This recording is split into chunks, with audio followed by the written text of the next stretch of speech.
Ana Justo. Eu nasci no Rio Grande do Sul e vivi a minha vida toda no campo com minha família. Nós éramos uma família de pequenos agricultores e vivemos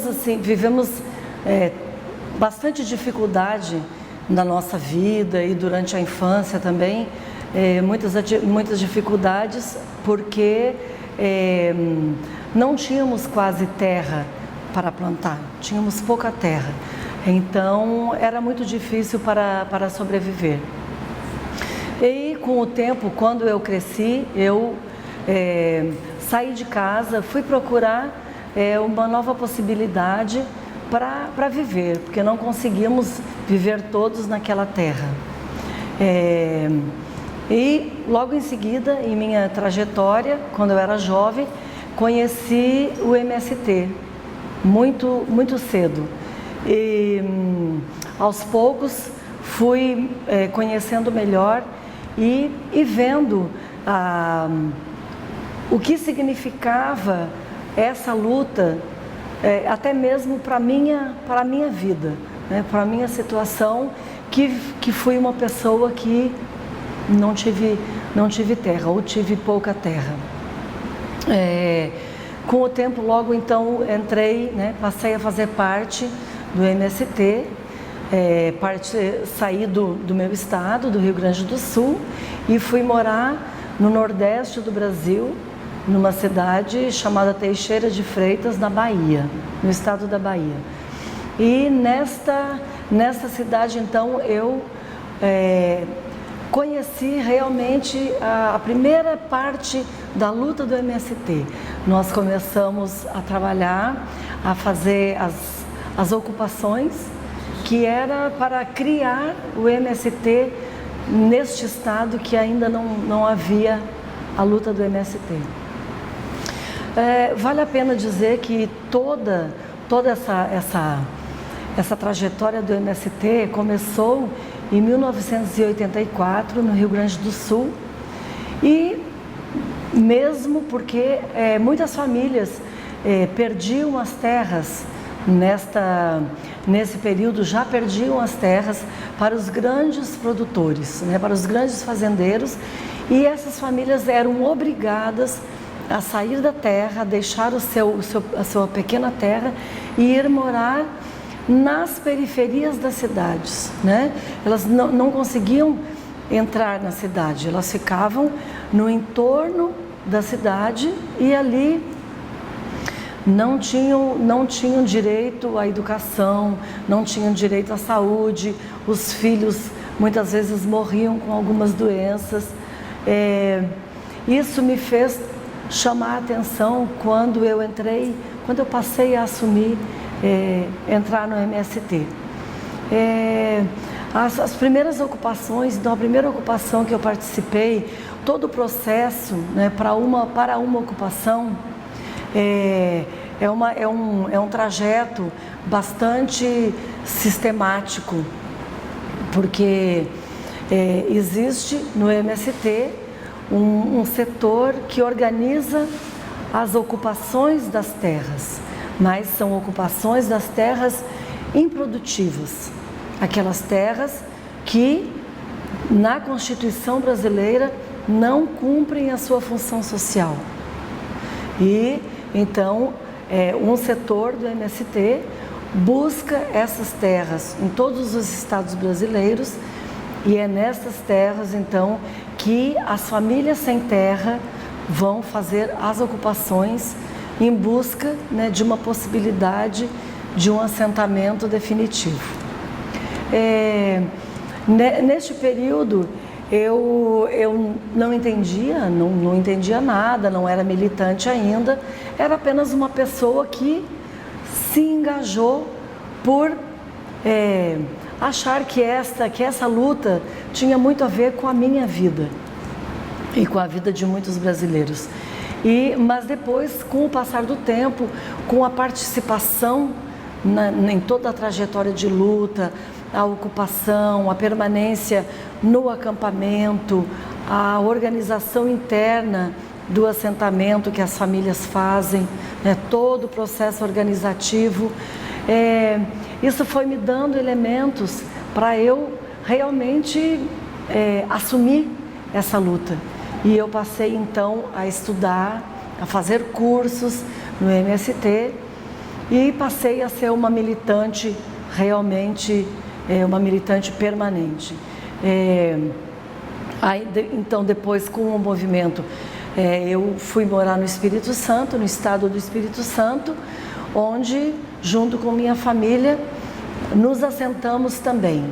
Então foi designada uma área, uma terra, para que minha família também, meu marido, minha filha e eu, pudéssemos ser assentados e ali também construir a nossa vida, né, tendo a terra, podendo plantar, colher, ter alimentos, né, para o nosso alimento, né, para nos abastecer. E toda essa trajetória me traz assim, um sentimento muito grande de compreensão da importância que tem a luta pela terra, que tem a reforma agrária no Brasil. A reforma agrária, que é uma luta que é feita pelos trabalhadores sem terra, mas não é reconhecida pelo governo.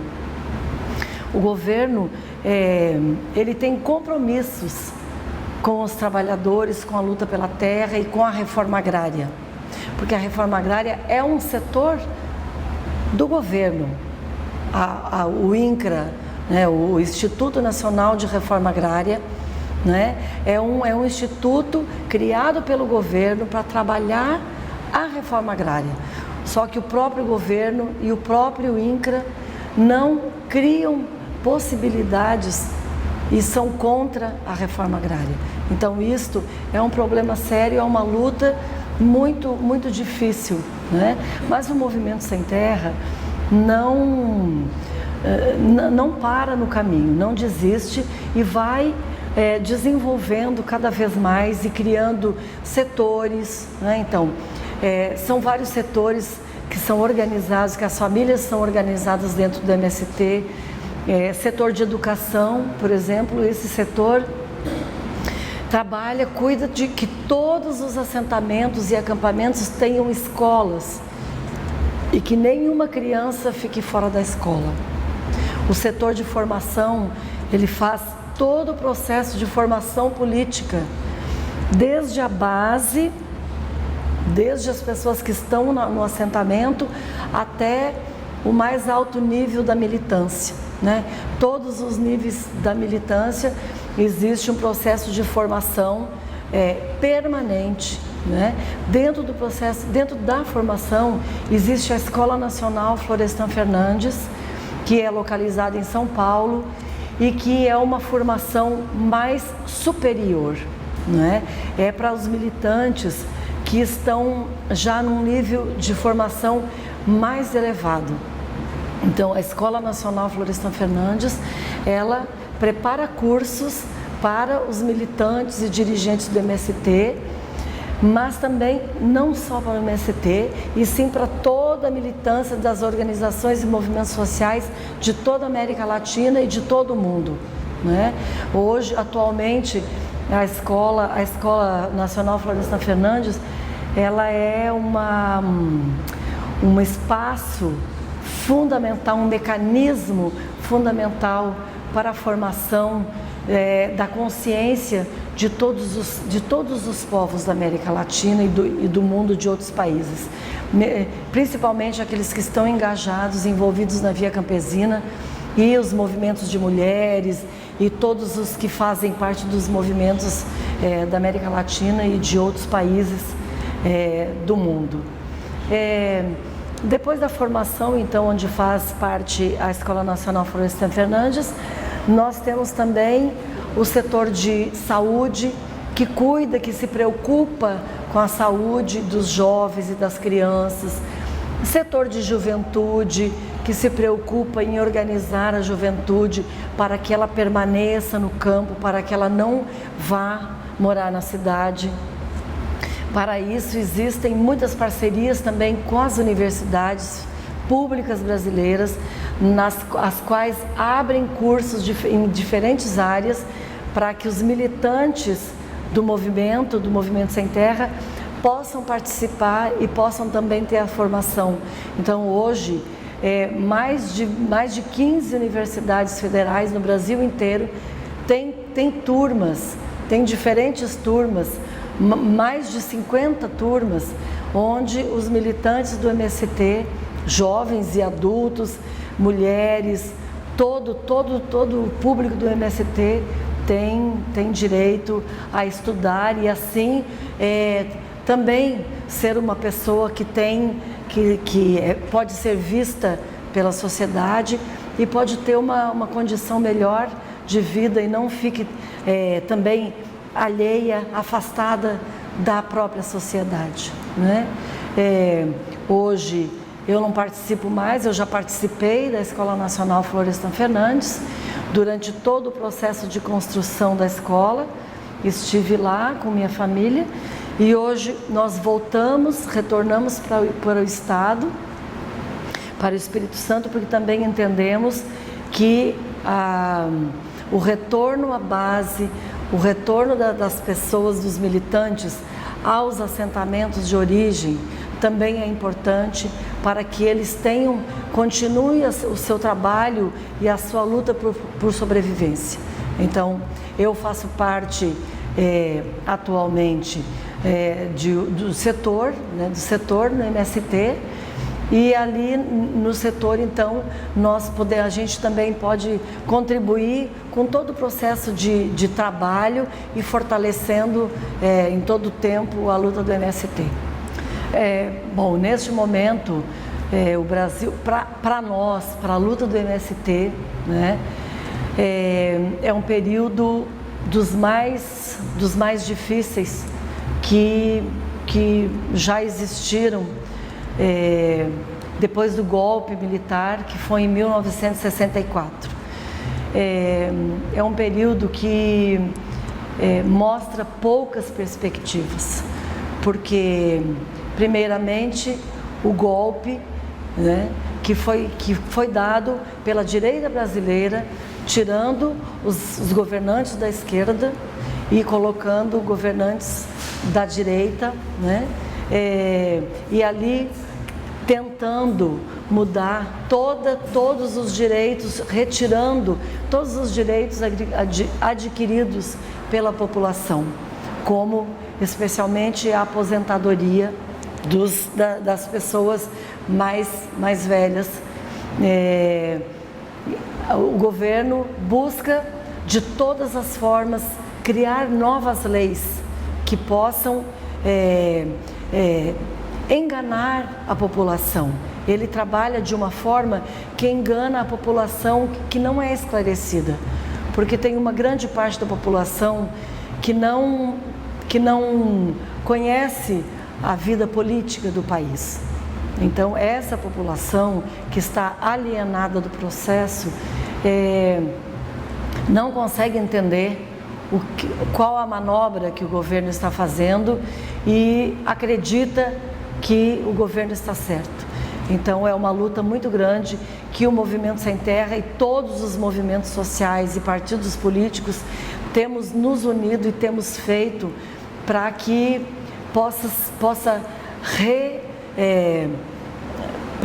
para poder mudar essa situação com as eleições que nós temos, eleições para presidente da República neste ano. Uma outra questão mais difícil que envolve a questão específica da agricultura, uma delas é que o governo não reconhece e também está mudando a lei para a reforma agrária. E não reconhece e não houve nenhum avanço na luta pela terra, nenhum avanço nas conquistas. Os trabalhadores conquistam a terra, conquistam através das lutas, mas o governo não reconhece e não existe nenhuma presença do governo, do trabalho, de ações do governo, daquilo que ele é responsável para as famílias. E uma outra coisa é essa questão do agronegócio, que vem alguns anos atrás, desde o governo Lula, né, que trata de trabalhar a terra pelos grandes proprietários. Então,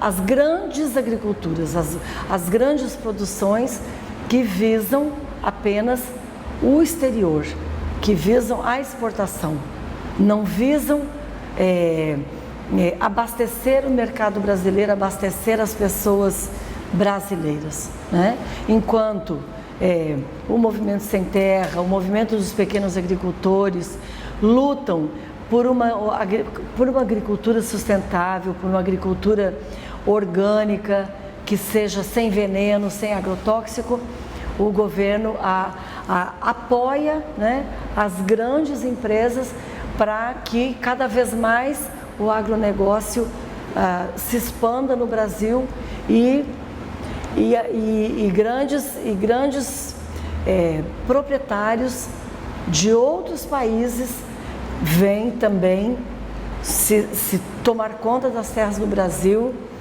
e toda a produção, então, a grande produção que era a produção agrícola dos pequenos agricultores sem veneno, uma produção saudável, passa a ser uma agricultura totalmente com agrotóxico, totalmente com veneno, né? E essa produção vai para o exterior.